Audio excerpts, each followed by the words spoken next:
we have Dan Dorman, who, as I said earlier, was a four-time state representative and quit before he got beat. And will be the executive director of our economic development partnership coming up starting August 1st. We also have three great economic development leaders from the state. First is Harold Stanislawski from Fergus Falls. 2 weeks ago I was up in Fergus Falls with Harold, and he took me to, what, 6 businesses? Trying to recruit them for the GDP, a lot. He's your gold standard, folks. So when I come to your city, he took me to 6. If you guys have 7, I'd be happy to meet with him. We also have David Collins from the Hubbard County EDA, and I spent time talking to him on the phone 2 months ago. He just had idea after idea after idea of things we could do to improve economic development in Minnesota. And then from Rochester, we have Gary Smith, who came up and testified on several of our initiatives this year. And so if all of you would like to come up, it's time for panel. Again to this portion of the event. Correct, I did leave before I got beat. That's kind of the key. Everybody asked me what happened. I said in 2006 I didn't run again because of illness. Everybody looks at me like, Jesus, I'm sick. I said, no, I got sick of the place. And the key as an elected official is to leave before the elected, or the people elected you get sick of you. Because then you're going to leave as well. It's just not quite as good. So, well, welcome everybody. We'll get started. Sorry, just a couple minutes late. We have a series of questions and then hopefully have a little time for a question and answer period. If you have questions, we'll have answers and hopefully they'll match up. If not, we'll figure that out as well. So I don't know which particular order we want to go. We'll maybe just start on that end and work our way down this way and just go from there. So the first question has to do with job skills gap. We've heard about that. I'm sure everybody in the room hears a lot about that. But is your community facing a job skill gap? And if so, what steps are being taken to address this issue? To address this issue is we're working with 2 other communities, Crookston, Minnesota, Fergus Falls, and Brainerd. And we got a $78,000 grant to create something called a talent community, where we are trying to inventory the people that we have in our community and what skills they have. And we use a tool called the NCRC, which is a National Career Readiness Certificate. And you should look that up on Google. It's a very sophisticated program that you can take. It's a test. But if you pass the test, which you'll all pass, you get a bronze, silver, or gold rating. And there are different career ladders that some demand bronze, some demand silver, some demand gold. So that is we'll be able to inventory to prospective, new companies that might come to Fergus Falls, just what kind of talent we have in the region. And we're working with BEAD on that. And things are going really well. We're going to have our debut of this sometime in September. So that's one thing we're doing. The other thing, the lady who was up here before from the Northwest Initiative Fund, I got to tell you, I'm a big fan of initiative funds. I think they do an awful lot of good in Minnesota. And what we're doing with our initiative fund is they have established a grant program to help in this whole area of workforce development and skills. And I'll just address a couple of them. Our certified nursing assistants. I'll bet you just about every community in this neck of the woods is finding a shortage of nursing assistants. So we've created a program there through the help of that grant to bring that along. And that's been working pretty good. The other thing is CNC machinists. There is a shortage of those. We've created a grant program on that as well. And we've conducted training in Fergus Falls and in Detroit Lakes and such in our neck of the woods to train more of those people. And that seems to be working good. Welding is another one. We just created a trailer, a mobile trailer that we can bring to communities to train welders now. We've done that in cooperation with M-State in Fergus Falls, Detroit Lakes, and Wadena. So that's working really well. So those are some of the things we're doing. Yeah, I'm Gary Smith in Rochester. Thanks for having us here. There's a couple things going on in Rochester relative to job skills gap. We've got a group at the Chamber called Workforce 2020. It's a major initiative of the community partnership between the business community and the Chamber and the education and training community. And Rochester that meet regularly on a routine basis to identify the problems and initiatives that can be taken to actually doing a lot to try to stimulate kids' interest in STEM, in science and technology and math. We have a major event every year where the employers come out and talk about the careers that they have and bring thousands of students from the area into the community college out there and let them see what some of those careers are going to be like. We have some of the same issues related to manufacturing, welders, and CMC. We convene those groups together.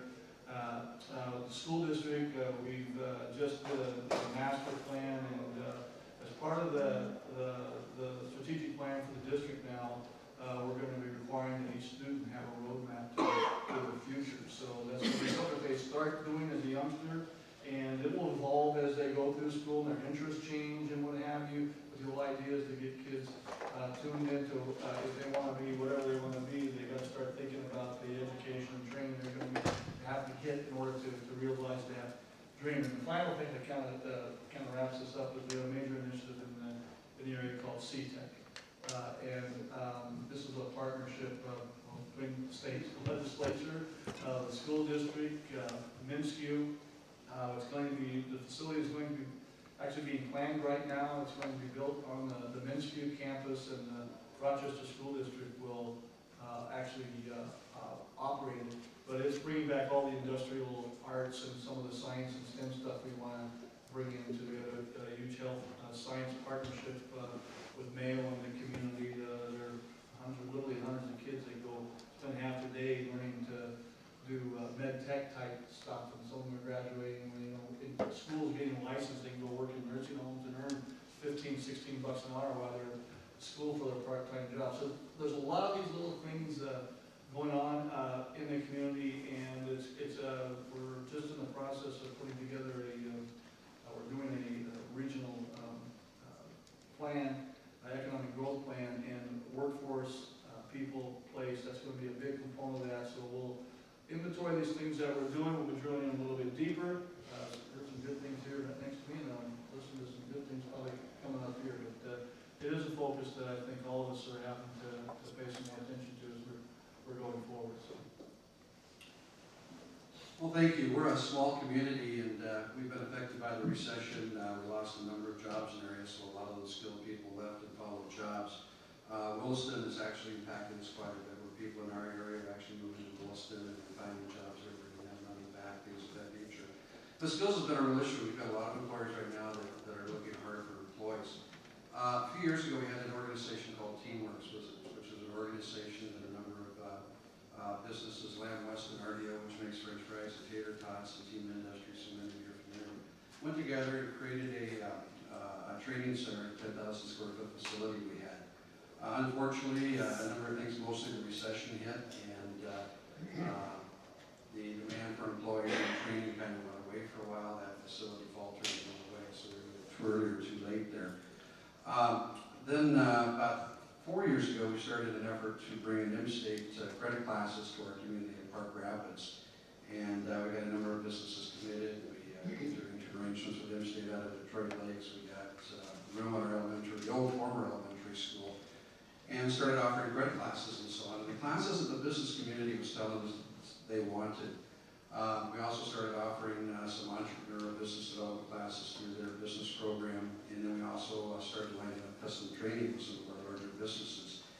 The credit classes fell on us, and partially I think the recession, I think a lot of it was when businesses wanted it, when it actually became reality that we offered it and gave them what they wanted, all of a sudden they realized they didn't have the policies in-house to train employees. Who are they going to train, how are they going to train, how are they going to reimburse, how are they going to pay for that. Some businesses struggle with the issue of, well, I only want them to take classes that are going to help them in their current job, or I don't want them to take jobs that are going to enable them to move to another company. So the dollars then, companies, a lot of them had not budgeted dollars, and we're addressing that issue. How do we start budgeting to train employees? They kept expecting government or somebody else to do it. So the credit classes failed, and we haven't given up on that. We're still trying to build that relationship between the tech school and our school. And there was kind of a brick wall in between those two, and that The local school was worried about funding. They were about the more credit classes that were going to be offered in our local community, the more students would sign up for that, and then the high school could lose their funding based on numbers. So that was kind of the elephant that was in the room there for a long time, and it's still an issue for us. Online also became an issue for us too, that a lot of the training that was becoming more and more available online. So we haven't given up. The custom training programs that we set up have survived and are doing very, very well. Another program that, I worked, I've been doing economic development in chamber work for about 25 years. And at a previous day I worked in, they had a program that basically I call tax exempt financing on job training.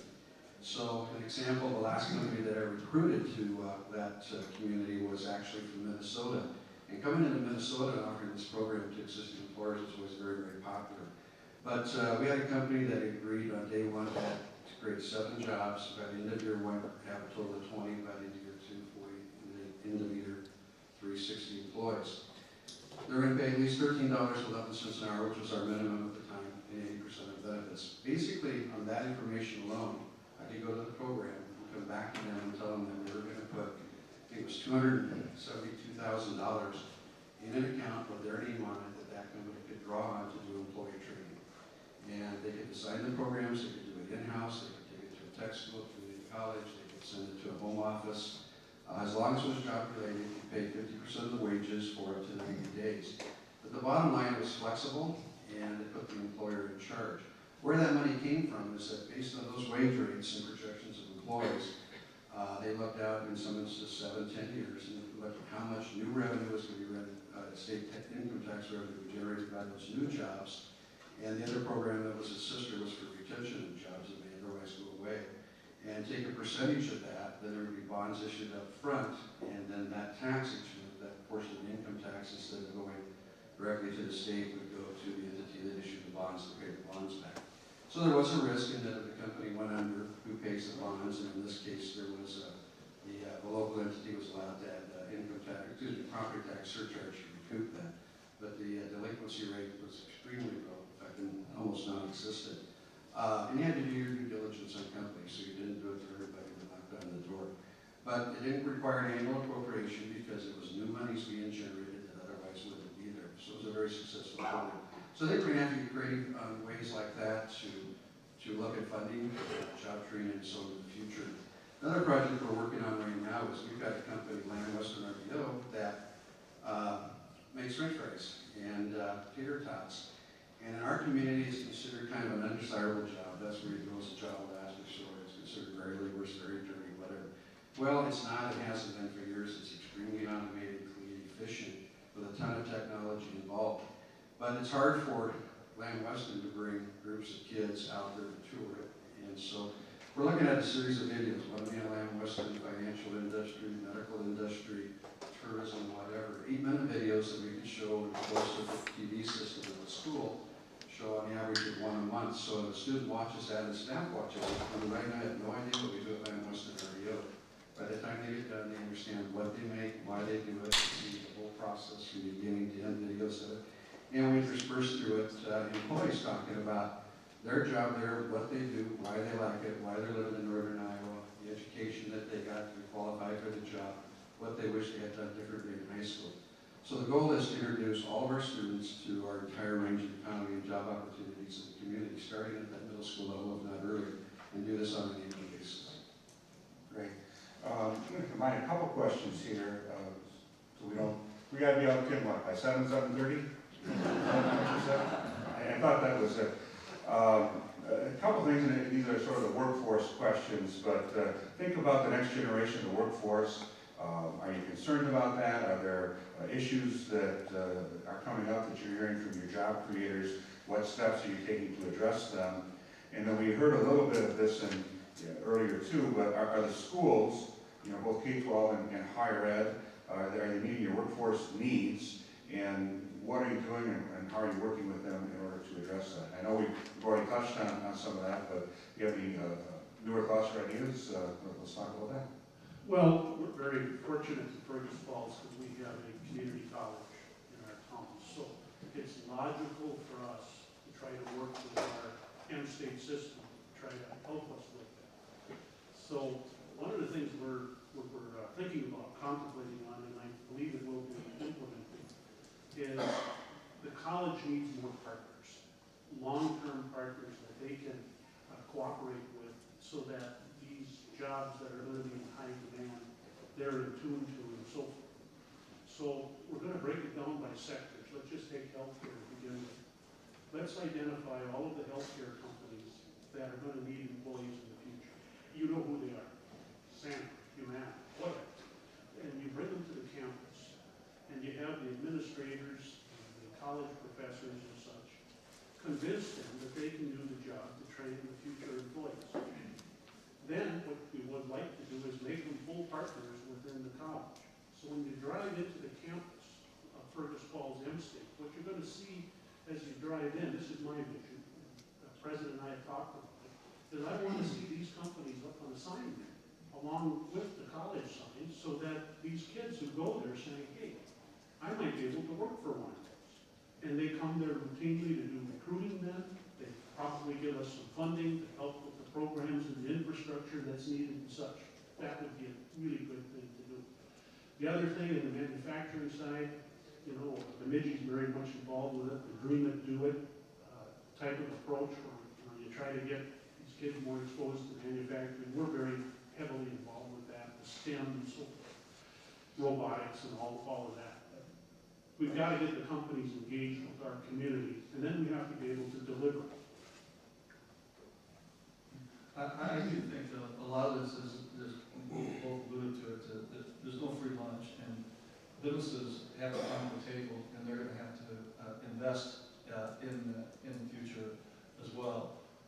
Using the welding and the CMC, the manufacturing, I already realized that all the programs at the high schools eventually went away. They went away at the community college, all these types of trainings.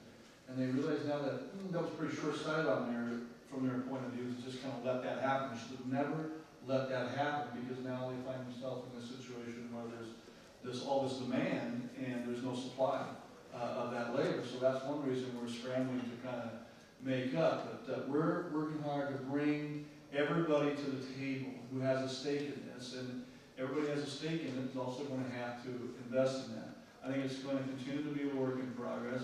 I also think that as we look at the future generations, I think that I'm getting ready to, in my working career, hopefully one of these days, and maybe a number of you in the room too, I think the nature of the work itself is going to be changed. The next generations coming in have a different view in terms of what work should be and how it fits into a more complete life. And I think for manufacturing and some of these harder to fill jobs, they're going to have to think about redefining that workplace and how that work gets done as well. So I think to the extent that we can all be creative about that, I worry less about the next generation as long as we can meet their demand for the quality of place they want to live and the kind of work that they would like to do, and do it in a way so there's balance in life work.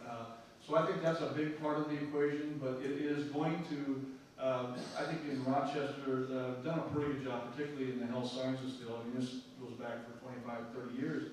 The partnership with RCTC and the education and training folks there. I mean, if you look at the program that goes on there, it's pretty dominated by healthcare, life sciences curriculum. And that's because Mayo has been a partner at that table. Mayo puts about $3 million a year into our local school district on a health sciences program that I was talking about, to create the curriculum and program to help encourage kids to get in that. So business is going to have to invest in the solution as well. They can't expect government or the education system, the trainings we know, on their own to kind of figure that out. Everybody has to be at the table, and everybody has to invest in that. If we do that, I'm less concerned about it, quite frankly, in the long run. Ditto what they said. I agree 100%. In our community, we're facing some of the same issues. Our graduation rates in Park Rapids in particular were some of the lowest in the state. Those people that start the freshman year of high school and actually graduate in the low 70s. And that's a real issue for us, and where are those people going and what happens to them eventually. We just created in the last year an alternative learning center, which is really targeted to This year, all the students are going to have iPads. We've got a new paradigm change that going on in the school and the attitude, and some mentoring going on to address some of those issues. But we've got a lot of work to do, and a lot of it is on our relationship between the business community and the school. And I moved there 7 years ago to our community, and that's one of the things I noticed very early on in talking with the business community. Said there's been this culture that the school is just kind of in a cocoon to itself. It has never really fully acted with the business community or vice versa. And it's not current administration's past, it's something that has been going on for 30 or 40 years. We've lost the same thing that you're talking about. Some of those programs in the school that introduced a lot of people to the technical skills and so on have gone away. And quite frankly, some people think that's affecting our graduation rate. We're losing some of those people that are no longer getting those types of skills in school and not seeing a relevancy for it. So, you know, as we've been trying to approach our school the last few years to break down some of these walls and bring in, in particular, Dan Weston wanted to bring in Project Lead the Way. And our school response was that, well, that's a great program, but it's expensive. It takes a number of years to analyze it. It takes time to train staff, get ready to go. You know, it takes us 3 to 5 years to implement something like that. And our plan manager says, wow, it took me 3 to 5 years to implement change. We'd be out of business. So those are some of the things we're doing. But our school, you know, dollars have been an issue, and that's a very, very real issue. And then, of course, they say they're spending a lot of time preparing for tests, and they don't have time for these other programs. So we got a long ways to go. Great, great.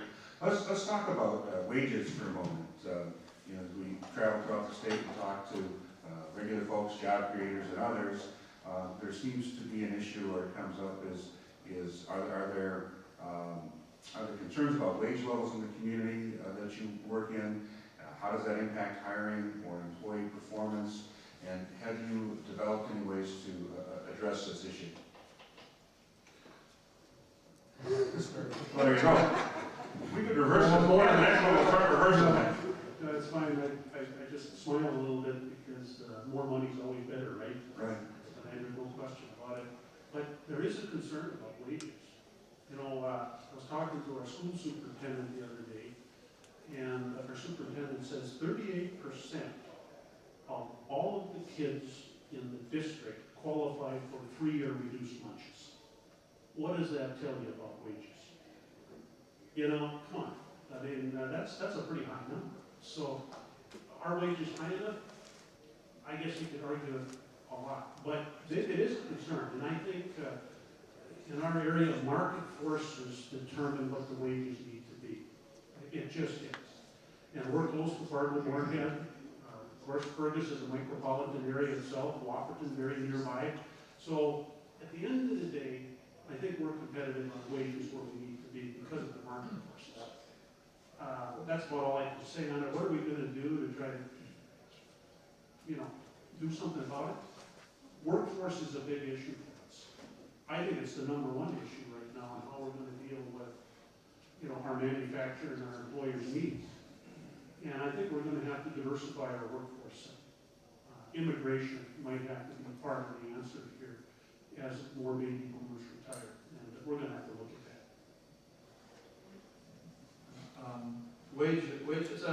It's a complex issue. It's not as simple as we'd all like it to be. From my perspective, I'll use the DMC example, 35,000, 40,000 new jobs. 16,000 of those jobs will probably be really good paying jobs. And a lot of those other jobs are going to be secondary type wage jobs that are not going to be paying as much. And there's some in our community who are concerned about it, and rightly so. We have housing needs, we have people who have needs for social services in our community, and getting that kind of growth in our community, you're not going to create the high wage jobs without creating more demand for the low wage job. It'll be nice, I know we talk about state policy, we've got to have the job, create a job that pays this much, but I would just tell you that you could create $100,000 a year jobs, and with that, it's going to come 25 to 30,000 jobs that are away, because those people are the people who want to have their laundry done. They want to have, hire babysitters. They want to go out to eat. They create demand for the lower wage things. So you don't get one without the other. So I think the solution in my mind is we think about this from the community's perspective, is making sure that we're trying to build an economy that creates pathways for people. So that if you have a desire and determination, maybe you're coming in at a young age and you know, you have to start somewhere, you got one of those low-wage jobs. But you know what? If you got the right job training jobs, the right educational jobs going on in your community, and you can pick a career, you know what's going to be your going, you can create a pathway for yourself, get the training that you're going to need to go into that down a pathway to get you to a higher wage level. That, from my mind, is the way this has to work. And it isn't just going to happen. I think we have to consciously think about how we create those pathways. But it's a very, very complex issue. If we're not going to legislate that, then the marketplace, you know, kind of determines, in large part, what happens. And it's complex not only just we think about it locally, but it's global now. Because, you know, the economies are global, we have partners and stuff, and what folks would, in a manufacturing facility in Minnesota would expect to get paid, and what you expect to get paid in Asia someplace are totally different. And guess what? They're just as skilled, they're just as educated, they have the same kind of demands, and they're working for lower and their standard living. So their standard living is going up. A lot of this just has to do with the macroeconomics and the complexities of how we you know, manage through that you know, system as a society.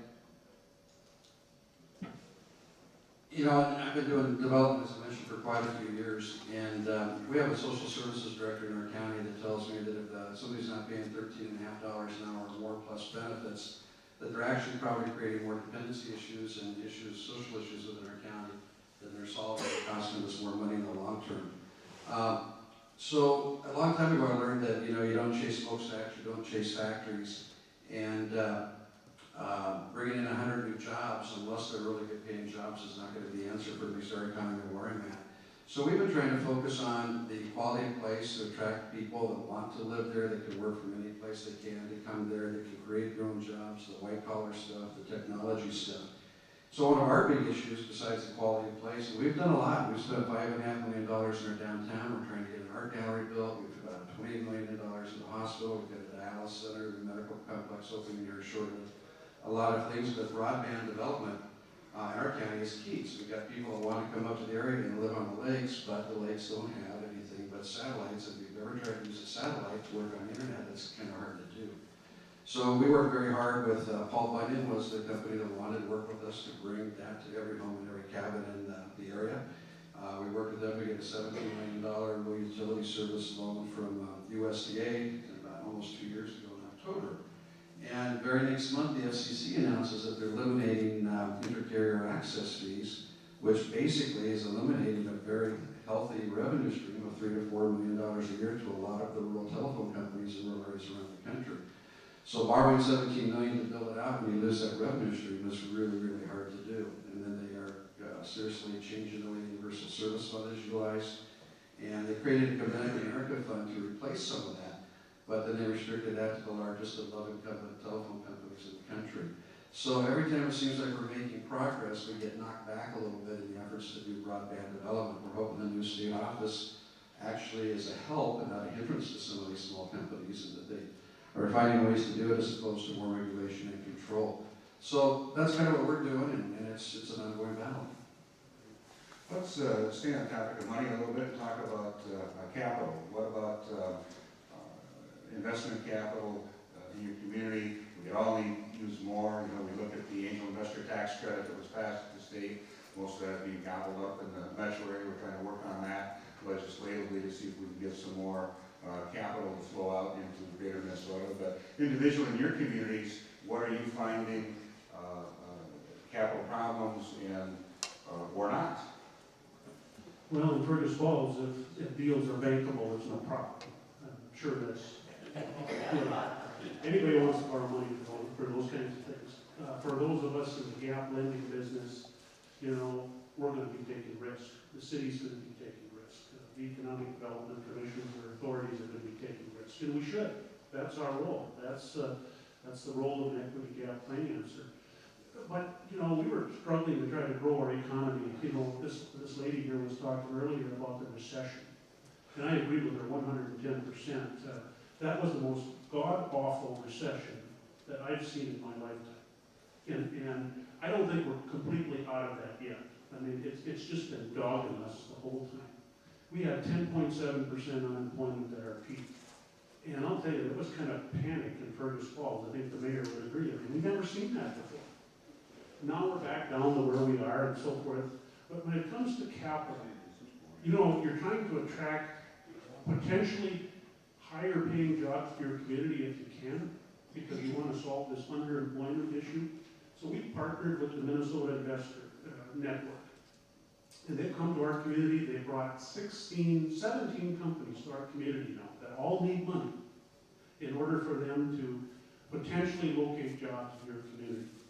Our community is fantastic with angel investors, people who really care about the community that step up, and we've invested in something. But we can't do it continually because we're going to run out of investor money locally in terms of that issue. And when the angel investment tax credit is all used up in May, and you're still trying to do deals from May to the end of the year with no investor tax credit, that's a real bummer. And I mean, the state of Minnesota has to address it. If that program's working and people are wanting to invest and there's no credit, let's fix it. It's working. Let's fix it. Let's make it happen. We've got to improve, you know, business climate matters in the state of Minnesota. I listened to the presentation earlier today at lunch. Business climate matters. Taxes matter. Regulations matter. All of this matters when you're trying to get investment into your state to make long-term gains. And if there's a question in regulations, I have a lot to say about that. Yeah, capital is always, you know, seems to be an issue. In Rochester, we're fortunate. The taxpayers of Rochester, when we reauthorized their sales tax, approved $5 million to set aside to create an economic development fund. We're putting those dollars to good use. We've got the program up and running, and we made our first investment from that fund to a local technology company. Making a patch from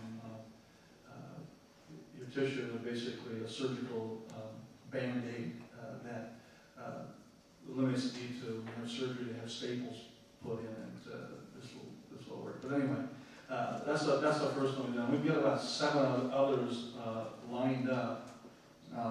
Entrepreneurism is a big thing in Rochester, and a big push right now. Again, partnering our organization, Rochester Economic Development, the city of Rochester. Years ago, we had the foresight, I think, to create what we call the Minnesota Bio Business Center in Rochester, and Mayo is the anchor tenant. Not just Mayo, their Office of Commercial Technology. Commercial Technology was the main anchor tenant in that facility. Here in March, we opened up the Mayo Clinic Business Accelerator. Again, that's a partnership between city organization and Mayo Clinic. City of Rochester owns the Minnesota Bio Business Center, and they lease the space to us for $1. We turn around and lease the space to companies and turn any lease revenue we get from that back to the city. Pleased to report that we're getting market rate for that space.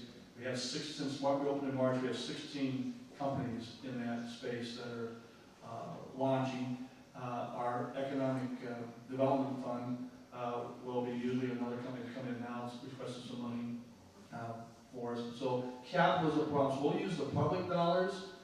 We have a private fund organization that's been making direct investments for over 25 years, and we also run the 504 SBA 504 program, and we do about $40 million. We originally about $40 million worth of financing a year for businesses in our area.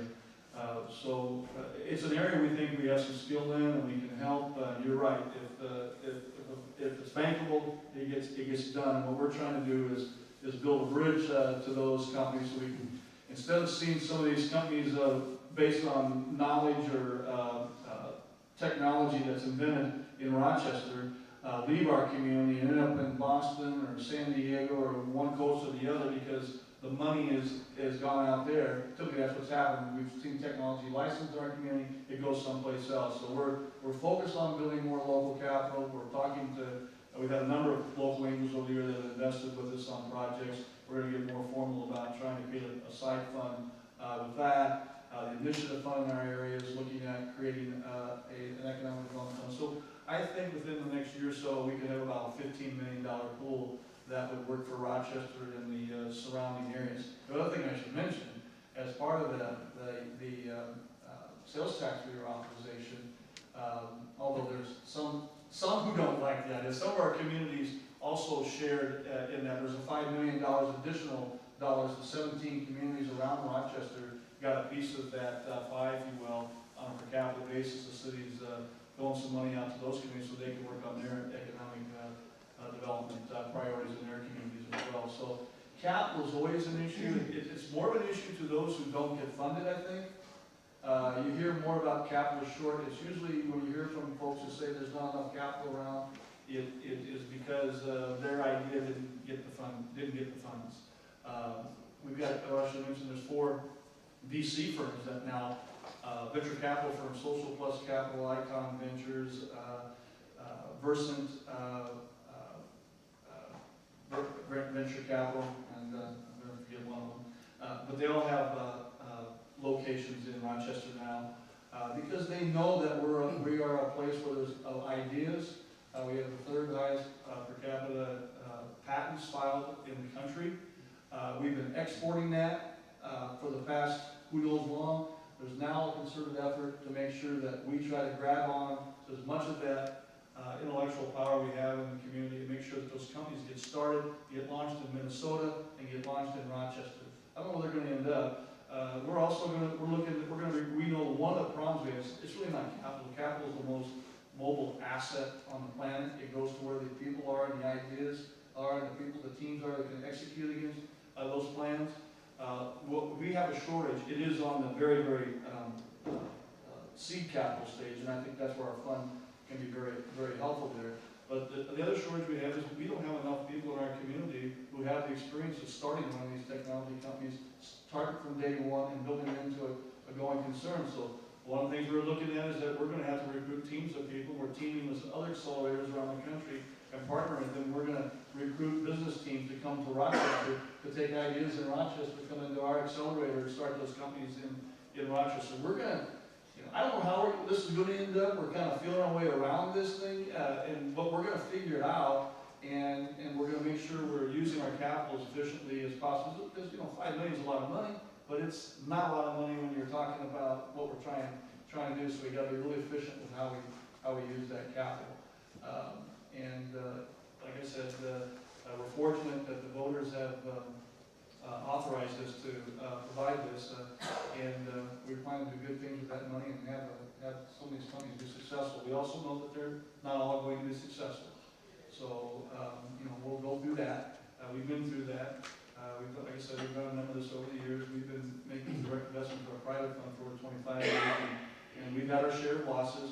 And the last thing I'll say about capital, the money is not free. Because what people expect from us as an economic development group is that we're supposed to give the money away or it's supposed to be free. And I'm just here to tell you, I've done enough of these deals, that these are equity deals.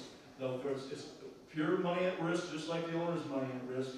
When it's gone, it's gone. And if the winners are not making up for the losers, then you're going to be out of money. And our idea is to build that source of funds and build on that. So we have to charge a rate of return and get a rate of return on that capital.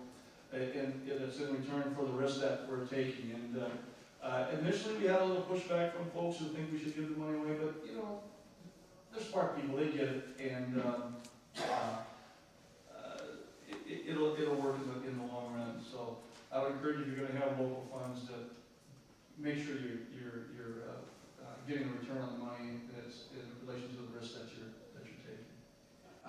In reality, we belong to a group called the Community Venture Network, which meets every 4 months down in the cities. And through that, we get to look at 8 businesses at every meeting that are looking for basically angel investors, some kind of investment capital, other early stage companies, I'm usually there looking for those companies that are using that as a process to open up another facility or relocate as opposed to the startups. Startups are hard to fund.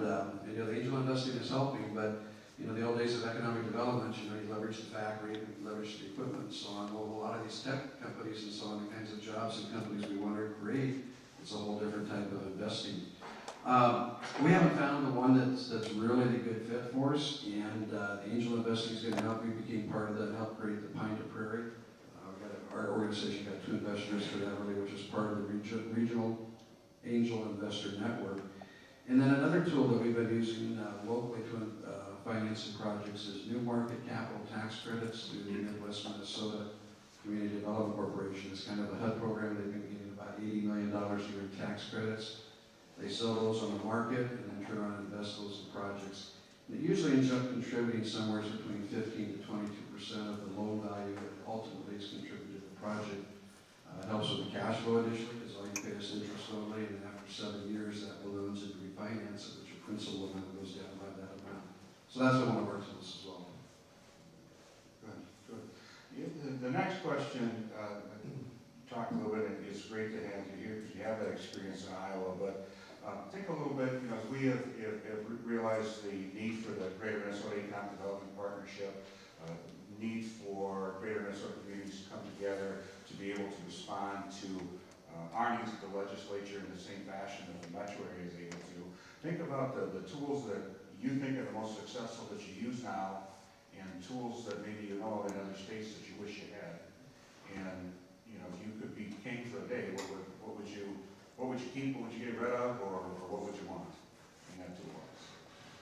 King for a day, I'm in. You know, I just want to talk about that regulation thing. Because if I'm king for the day, here's what I'd like to do. In fact, well, first of all, I want to say I believe in this coalition. I think we in Greater Minnesota have to have a voice in the legislature, and we have to have it sophisticated enough and meaningful enough so it gets done. Don't ever underestimate that. It's got to happen. And it costs money to do that. So, you know, that's my pitch there. But, you know, on regulation side, one of the things that we had a discussion one time with the coalition there at the office there in St. Paul, we were talking about regulation and how to change it in Minnesota so it becomes more streamlined, more efficient, and all of that. And generally speaking, when it's all said and done, somebody comes up and says, let's pass some legislation that mandates 150-day permitting. Okay? I can tell you from working at the state of Minnesota for 10 years in the commissioner's office level, that won't work. What you're going to have to do is set up a tracking mechanism, mandate it, so that when the permit goes to whichever agency it is, pollution control or whatever, that they are required weekly to post, just like a FedEx would, what is the status of that permit? What is the impediment that's causing this thing from not moving forward? That's the only way, at the end of the day, when all programs have to be audited by the legislative auditor, that's the only way that auditor is going to be able to tell you specifically what on earth is happening in Minnesota with regulations. And Tim, I'd love to see that happen. I mean, it's logical. Yes, they'll bucket, they'll say it'll take too much time, how can we do it, and all the rest of it, but it's nonsense. That's just good business practice on behalf of the state of Minnesota to do that. And the legislative auditor will learn a lot. Maybe they need more staff. I don't know. Maybe it's problems on the private sector. I don't know. But maybe it's an internal issue that could be fixed. So that's one of the things if I was king for a day we do. There's more, but this guy wants to talk. Well, I'd say regulatory is important as well. I think we have to have a discussion about what's the policy and we're trying to get at, and what is the process that we use in order to get to the end that we're trying to get to the policy. You'll have people arguing about. I think what makes Minnesota unique, what makes our communities unique, is the fact we do have, for the most part, clean air, we got clean water, we got a good environment. So it's hard to argue that the regulations don't have some value. And I think even most businesses understand that there's value to the regulations. I think where the rub comes most often is that it's the process, and like you said, the timing, and you know, how can we get to the end, or is there more efficient ways to get to the end of the policy as opposed to, well, we've always done it this way, or we're built to process regulations this way. You know, I just think we have to have a conscious effort to look at what we can do to expedite policy conformance and getting the outcomes we want with the policies, but not making them so onerous that, you know, we get constantly hear ourselves getting beat up by whatever group is out there telling us how, you know, bad we are. But I'd also say this in relation, I know with companies, we go out and talk to companies, and we're looking for, we know that we're not going to buy companies, that we're not going to incent companies to come to Rochester. Is a great place. It is a great place, we believe that. You know, what we're looking for is companies that want to invest in what we have. Because we think what we have, and I think we could all agree with this, wherever community you're from, that what we have in our communities is pretty special. We shouldn't give that away. We should require people to invest in that. But we do need to think about, you know, the processes, what the requirements are, and do we have an efficient way of doing that so that people see value for that in the long run.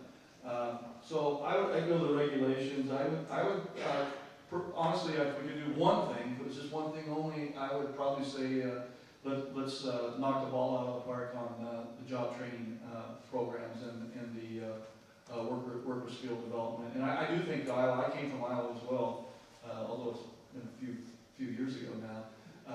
But the job training program down there, and I did one of the first job training program down there when they put up a Walmart distribution facility. And it was a pretty powerful tool to use when you pretty much have a mechanism to fund a customized training program. Walmart, which at that time was a state-of-the-art distribution facility, they had, you know, they figured out that how much time it took to change a battery in a inloader, or what do you call those things you use there with stuff up? Yeah, forklifts. Thank you. It took so much time, and they've calculated how much productive time they were using having people physically change those batteries out. Well, they designed a system though, so they pull in there. Literally, mechanically, it works. Nothing in that distribution facility sits still. It actually moves, comes in one door and moves constantly until it goes out the other door. They're masters at efficiency. And what they did with that training program was they developed a training program for that corporation, corporate-wide. It's a great tool. At that time, I don't know, they basically used one half of 1% of the state withholding tax on the jobs are dedicated to help pay the bond cost back to the training program. Now, there's nothing wrong with the training that we provide in Minnesota, but I do think we have to think, are there some creative ways we can do to help finance that and make that a real tool that is coveted by businesses that want to create the kinds of jobs that we want to see in Minnesota. So I think job training is one thing, and I would choose it over regulatory. Is that, you know, to really get our act together around the job training program. But it's a little bit of everything. You know, we don't have to be. We're not going to ever be a low-cost state. We shouldn't strive to be the low-cost state. You know, we're the Cadillac, or we're the Mercedes, you know what? And you're going to have to pay a little more if you want to drive those. And you want to live in our community. We create the right places to live. I can remember a company that was a Minnesota company that came to Rochester, and we met with them. We rolled out the red carpet for them, and they were thinking about, you know, putting in a technology plant there. And we had a meeting, our board meeting. I remember the vice president of the company says to the board, says, you know, we don't think we can afford to be in Rochester. It's going to cost too much if you guys have trees on your boulevard. And when they go down, you replace them. You know, we were astounded that we were hearing this. Until a person in the room, we said, you know, we are not going to apologize for the quality of place they are. They ended up going to Clare, Wisconsin, by the way. They ended up in Minnesota. You know, we have to find companies that share as much values that we have, And, you know, when we debate our values a lot, I think we could get our arms around what we really value in this state and have our policies line up with that and know that that makes business sense for people because that's going to affect their bottom line, then we'll knock it out. We'll knock it out of the park. You know, the job training program I think that he's referring to is the same one that I was referring to earlier. That was kind of the TIF on job creation. Worked very successfully. The nice thing about that program is that you can use that as a tool. You can calculate that and say, if you pass muster, we recruit you to our community, we'll put X amount of dollars into account that you get to control and do job training with. That same company, if it were coming to Minnesota right now, I would have to have them put together the details of a training plan. I'd have to identify who's going to do the training. I mean, get down to the detail. That would have to be submitted to the state on a competitive basis if they had any funds available. So it was not a tool, and it's something that process could take weeks, if not months, to find out if that opportunity was going to work for the company. So a complete difference just in those two programs. CDBG funds, and I'm probably getting a little ahead of myself here, but each state is awarded community development block grant funds based upon their population, and Congress sets the amount that each state gets per resident. And each state uses their CDBG funds in different ways. I've done this kind of work in Missouri and Idaho and Iowa, and I used to work with the state legislature in Nebraska. And I see more of those funds in Minnesota being targeted toward housing programs and so on than I do in other states. So, you know, we experienced this problem when we were trying to do our downtown redevelopment in our community and looking for funds to pay for infrastructure and some of those needs. Jim Overstar, who was a longtime congressman and very familiar with the funds, said that was really Congress's intent, was to do those types of things. We decided not to pick that battle. But I know in some states they also use a lot of those funds to incentivize and provide incentives and so on for business. So that's something that I think needs to be taken a look at. Entrepreneur development, and I'm talking creating that culture in your community at a very, very young age. In grade school, there's programs out there, Plato Economics, Entrepreneur for a Day, some of those things, and the same way for middle school, business mind competitions. And you have kids go to school and we're always telling them you can grow up and be a doctor, you can be a teacher, you can be this, but we never talk to them, grow up and start your own business or give them a lot of those skills that they need to have when they get out of school to think about those things. So an emphasis on that and funding and champions for that I think would be a big improvement. This organization, the New Economic Development Effort, I've got high hopes for. One thing I've noticed too working here is that we have a lot of groups for economic development. We have EDAM, the Economic Developers Association of Minnesota, MAPSID, which is Minnesota Association of Professional County Economic Developers, and we have Positively Minnesota. Not all of those are fees to play, similar to this. But we don't have one united organization that is championing economic development in this state. And some of that starts in the governor's office too, and then leading some of that. And rural economic development, I think quarters, of course I'm in rural, so I'm like whining a little bit here, but I think a lot of the attention, a lot of the programs that we see come out of DEED are geared toward the metro areas and the corridor areas. And sometimes I really don't think they understand what is different about rural Minnesota, especially northern Minnesota, whether it's the housing programs, incentives, the obstacles they put up, like the shovel-ready program. It costs a lot of money to certify a site to be shovel-ready to get qualified at DEED. And small communities can't afford that, the opportunities and so on. We have a lot, very few and far between. Most often we've got sites that have had nothing but corn and potatoes on them, so they don't really need a lot of hazardous waste analysis and everything else. So I just think it's really good to see, hopefully, this grow and rural areas coming together and creating an agenda. Dan, I gotta ask, you threw this question out, it wasn't on the bigger list and stuff, so you're thinking about this. You know, one of the things that would be real helpful, and maybe this group can help define that, is to really have a clearly defined and articulated economic development policy for the state. If it's good for one, it's good for all. You know, investment will go where it needs to go, businesses will go where they need to go based on the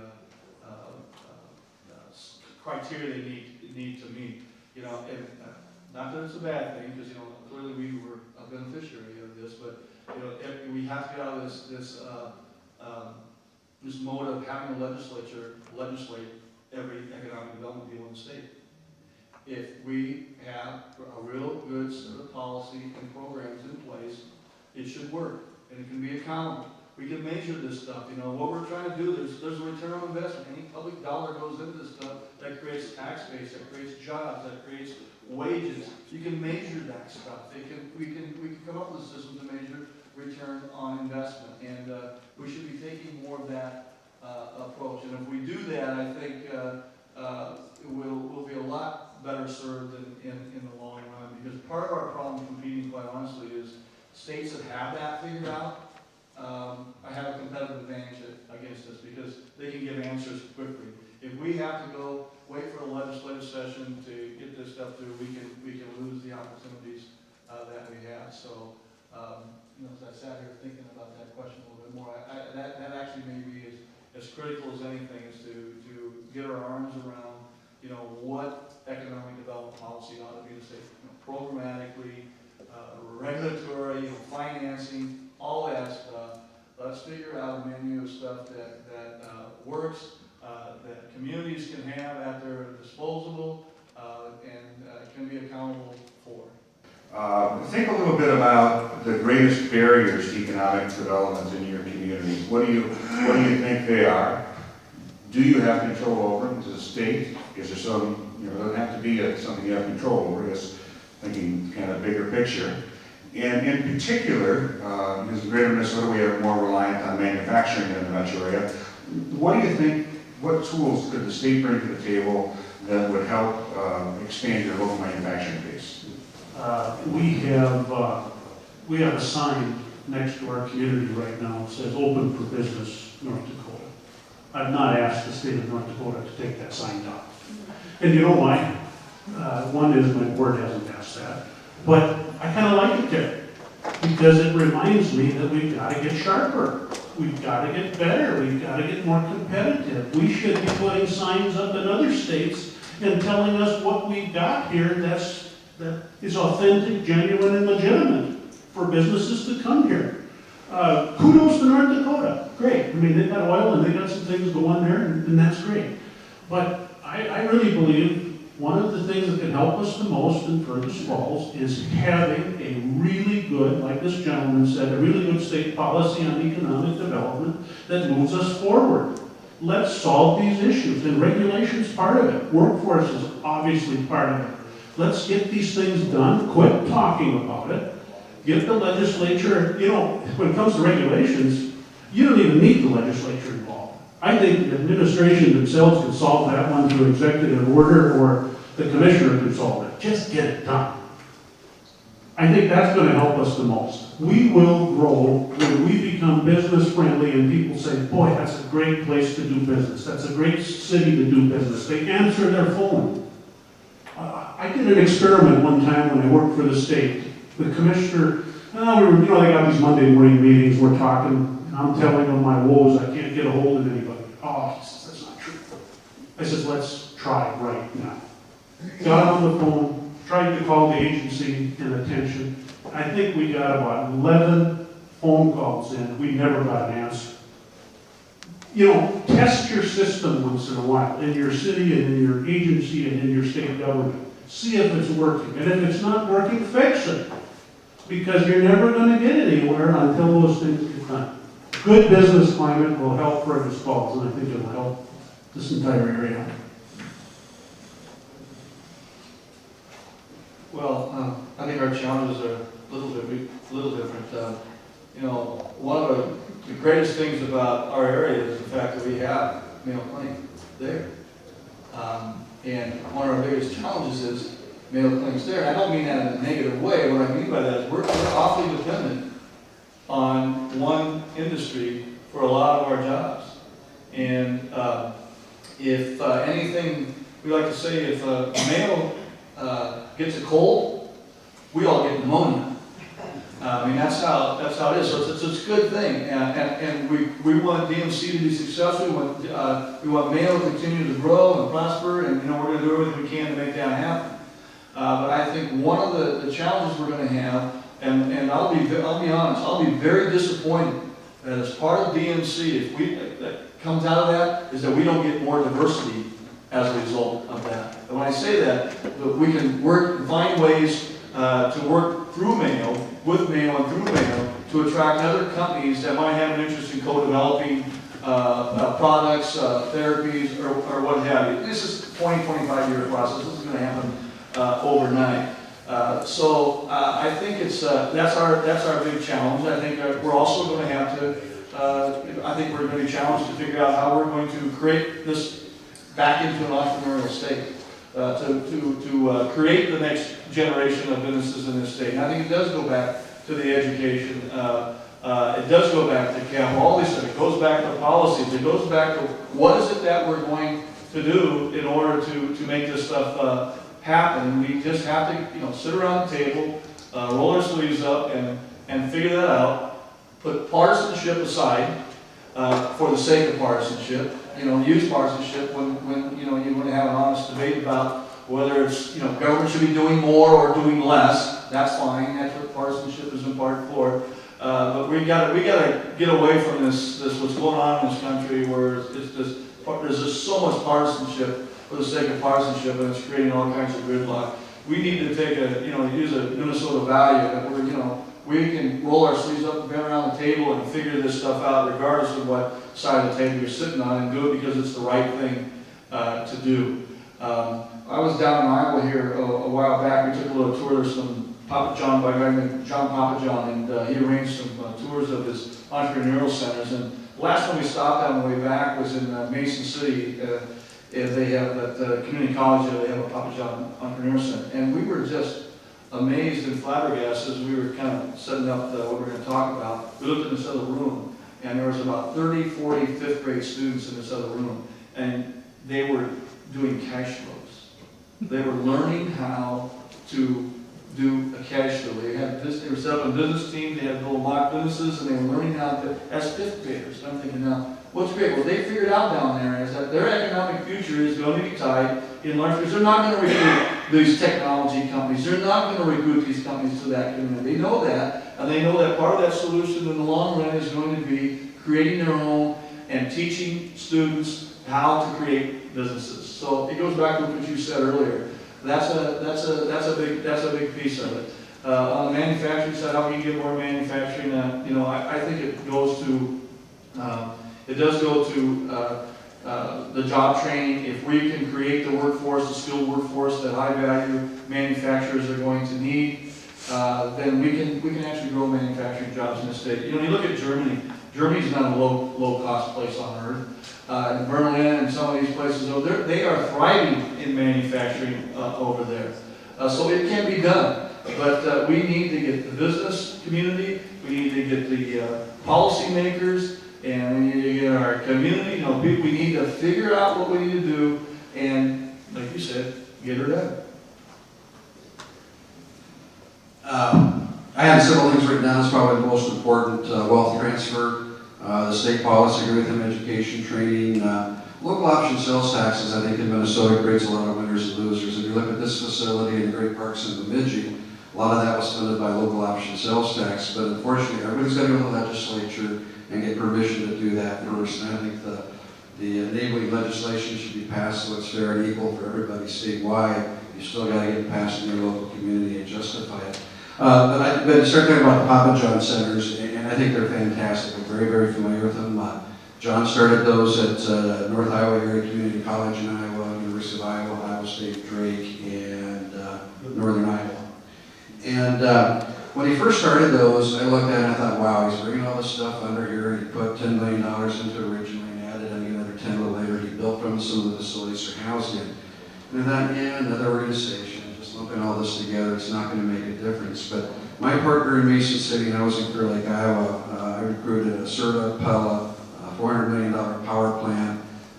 We got some technology businesses that all works in the area. And we created jobs and good jobs. But that Papa John Entrepreneurial Center was finding people all the time that were coming to fast track classes to do business plans, start new businesses, and they were lining our main streets up and down. They created more jobs and more investment than a lot of those other projects all combined because it gave them a central place to go.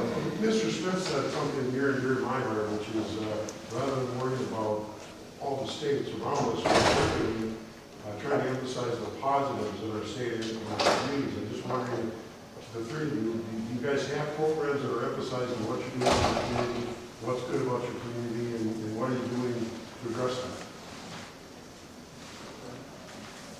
Well, we always love the opportunity to tell people what's going on in Rochester, and